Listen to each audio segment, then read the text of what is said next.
What's up, guys? So I'm cruising over here to go visit my mom, and while I'm doing that, I wanted to make a video about why I got the R1. The R1 to me is my second dream bike. My first dream bike. I've wanted a motorcycle for a really long time. I've never really told my wife or anything about it because it wasn't that important to me. It was just kind of like this dream that I had, that at some point I wanted to get one. But because I was an inspiring young athlete, coming out of high school, I played football, and coming out of high school, my mentality of pushing my body to the limits just wouldn't have been a good mix to have a motorcycle. You know, because in the weight room, I pushed my body to the extreme. Out on the football field, I pushed my body to the extreme. And I don't doubt for a second that that would have carried over onto riding a motorcycle and seeing how hard I could go and seeing how fast I could go and could I drag my knee on this corner, yada yada yada. You know, everybody knows this, the whole Valentino Rossi syndrome, and I'm sure that I would have had that very syndrome. So I at least give myself enough credit to recognize that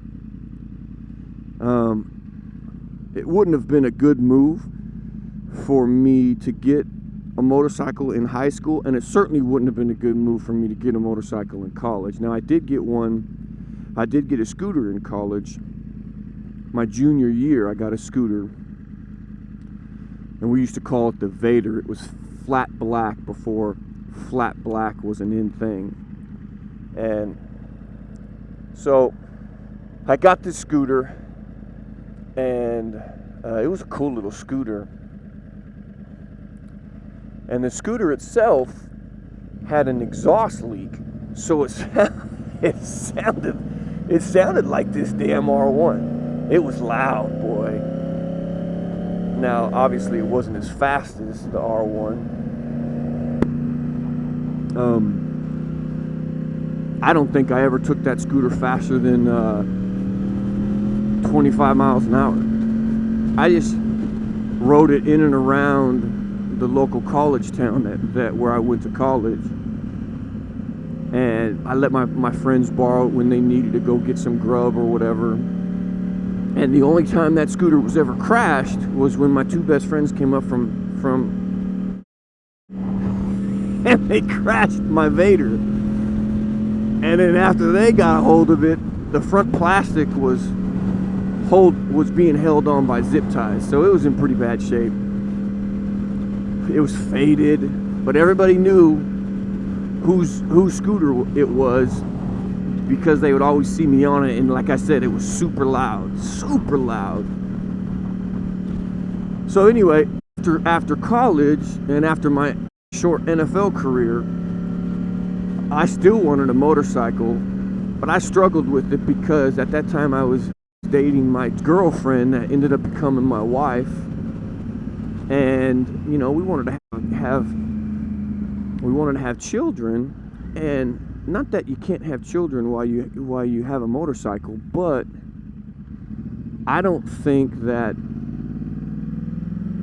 I had lost that mindset of pushing my body. I was still playing competitive softball. I was still working out. I was still very, very competitive and aggressive in the things that I did. So it just didn't make sense.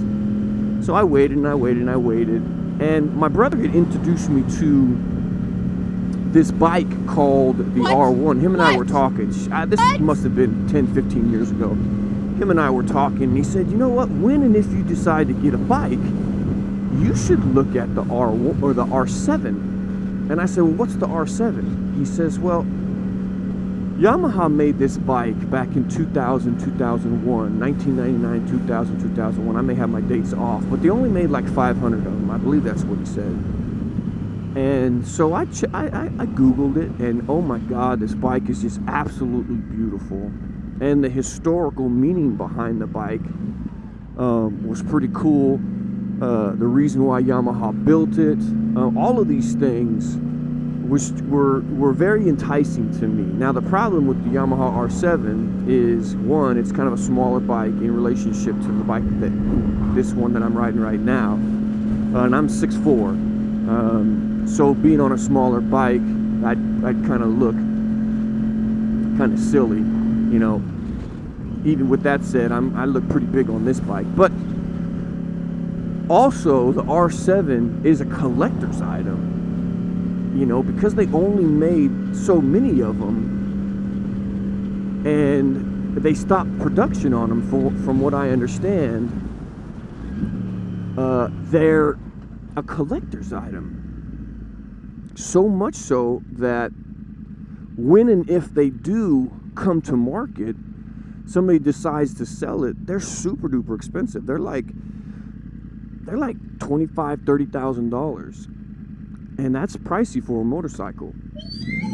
And you have to understand that I was always going to ride it, so to get an R7 and ride it, I would essentially be taking one out off the market, because I'd be adding miles to it, which would immediately cause the bike to depreciate.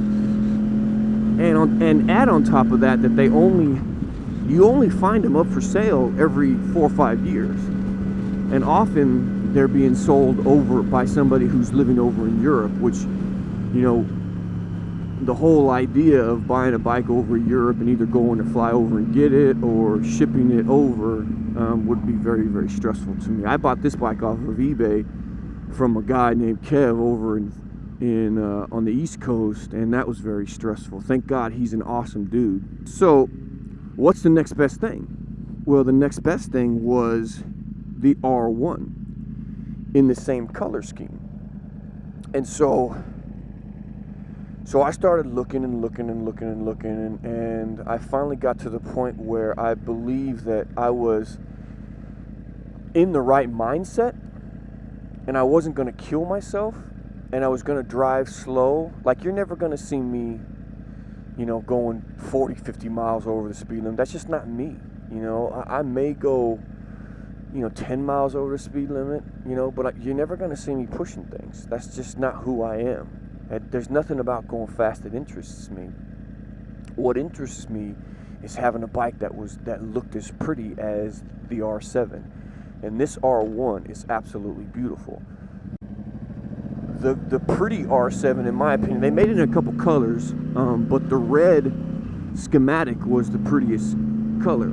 So of course I had to get the red and white color scheme from the R1. And you know, if you know anything about Yamahas, in 2009, Valentino Rossi convinced Yamaha engineers to put the crossplane shaft. This is what I understand. I'm not a historian, so I don't exactly know how it went down, but this is how I believe it went down. Valentino Rossi convinced the engineers for Yamaha to design a crossplane shaft so the power delivery system would be a lot smoother, because he could feel the bike slipping. And so the end result was this crossplane crankshaft that makes the Yamaha have a very, very unique sound to it, almost as if it's a Ducati. And so I had to have it.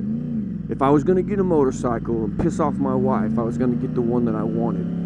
And the one that I wanted is the one that I'm sitting on right now, 2009 Yamaha R1. And my buying criteria was that 2009 Yamaha R1 with less than 10,000 miles on it. And I lucked out. The idea of me having a motorcycle is not a new idea to me. It's been something that I've really, really wanted. It's something that my wife is struggling with, and I get it. I understand it.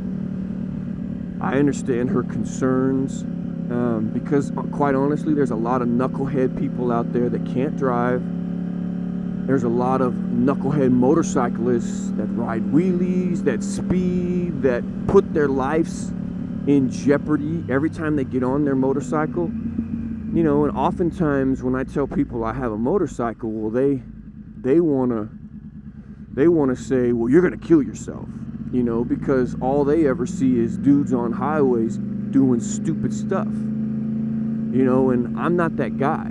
I have essentially a cruiser's mentality, but I'm riding an R1. Yeah, I'm riding a super fast sport bike. And honestly, I didn't even know, it's kind of a funny story, I didn't even know where my change gear light would turn on because I've never seen it. I just don't drive the bike that hard. And when I made the video of the A&R race baffles, I revved my engine harder than it's ever been revved, and it got up past 7,000 RPMs, and that's when I discovered that that's where the light would turn on. But I've never seen it while riding, because as soon as I get to 4,000 or 5,000 RPMs in one gear, I change it. So if you're a fan of my YouTube channel and I end up selling this bike, you're gonna know it's been treated very, very well. I did want to put together this video of why I bought the R1. I hope you guys enjoyed this video.